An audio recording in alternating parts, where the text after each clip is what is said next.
Before Caesar was betrayed, Brutus had already decided, not in anger, not in rage, but in silence. Marcus Brutus did not see himself as a traitor. He believed he was saving Rome. By 44 BC, Rome no longer felt like a republic. Julius Caesar had crossed the Rubicon. He had defeated Pompey. He had been named dictator for life. Statues rose in his honor. Power gathered around him like gravity. And Brutus watched. He admired Caesar. He owed him protection. Some said Caesar had spared his life after civil war. But Brutus carried a heavier inheritance.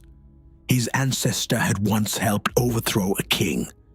Rome had been built on one idea: no man should rule forever. The conspiracy did not begin with Brutus.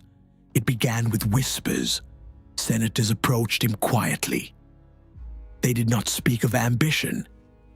They spoke of duty. They did not speak of power. They spoke of liberty. They told him Rome was slipping away, that Caesar's shadow was growing too large. Without Brutus, jealousy. With Brutus, principle. He hesitated, because loyalty pulled him one way and legacy pulled him another. To betray a friend or to betray a republic. There was no dramatic moment, no raised voices, no sudden rage, only a quiet acceptance. Brutus convinced himself this was not betrayal, it was correction.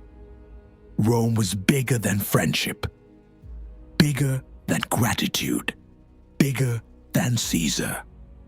He told himself history would understand. And in that belief, he crossed a line that could never be uncrossed. He agreed to join them, not because he hated Caesar, but because he believed he loved Rome more. From that moment on, there was no peace in his loyalty. Every conversation with Caesar grew heavier. Every shared glance carried a secret. He had chosen principle over affection, but principle is cold, and conviction does not silence doubt. When Caesar later walked into the Senate, Brutus was already there, not just in body, but in decision. The Republic was not broken by a blade, it was broken when the last man who believed in it decided betrayal was necessary. History remembers Brutus as a traitor, but history is rarely that simple. The most dangerous men are not the corrupt, but the convinced. Caesar ignored the warnings. Brutus believed he was the warning. Both made a choice. Both believed they were right.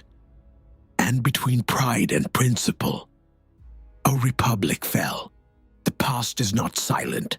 It still echoes.